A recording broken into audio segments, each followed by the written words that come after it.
Hello students, today you're going to take notes on earthquakes and the solar system. Go ahead and set up your notebook in the Cornell note style, and like all videos, if it's going too fast, pause it or rewind it. There's nothing to draw today, but just make sure you have questions on the left, and I'll always give you the first one. Alright, let's get started. As we talked about the moon today, scientists hypothesized that the moon was once part of Earth, and because one of the ideas behind that is because we see similar rock types. For example, you can see this basalt here. You can find it also on Earth. So basalt can be found both on the moon and Earth.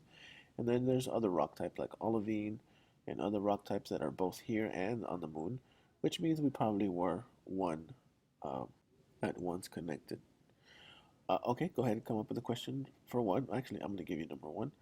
You can say, how do we know that the Earth and the moon were to get connected?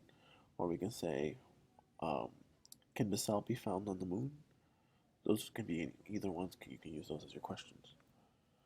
Okay, moving on to number two. Just like we have layers, the moon also has three layers: a crust, mantle, and the core. However, the core is much smaller. The whole moon is much smaller than the Earth is, and we don't really see no active tectonic plates because the core is just too cold.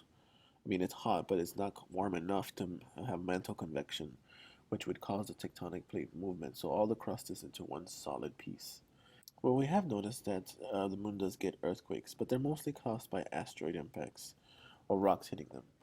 What's interesting is that and I mentioned this in the lecture today, if the asteroids hit or any other object hits, the moon quakes usually last much, much longer because of the type of rocks that make up the moon.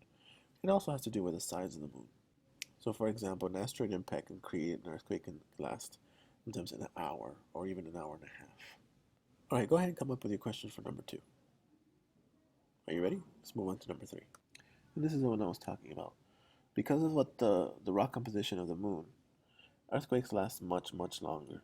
And like I said, they can mostly be caused by asteroid impact. And when you look at the moon, you see all these are mostly asteroid impacts, huge rocks that instead of hitting us, they hit the moon, causing earthquakes to last hours and hours. Okay, let's move. Number four. Make sure you come up with a question for three, though. All right, number four coming up.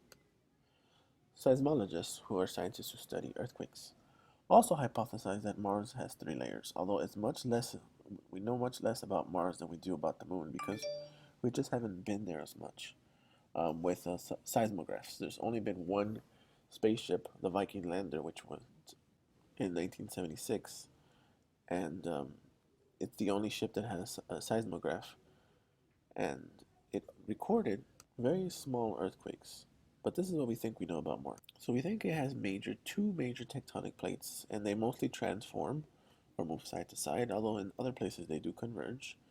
And we do see volcanoes, like this one, although scientists are not sure if they're active. They haven't seen them be volcanically active, although they have noticed that rocks have moved around them, which probably is evidence that it has moved. We don't know too much about them. But we think that Mars does have layers, just like the moon. It's just that the core is much cooler, and there's a lot less earthquakes, a lot less volcanoes, and they erupt a lot less. But they still have earthquakes, just like we do in Mars. Okay, go ahead and come up with a question for four, and then move on to the next step. Have a good day.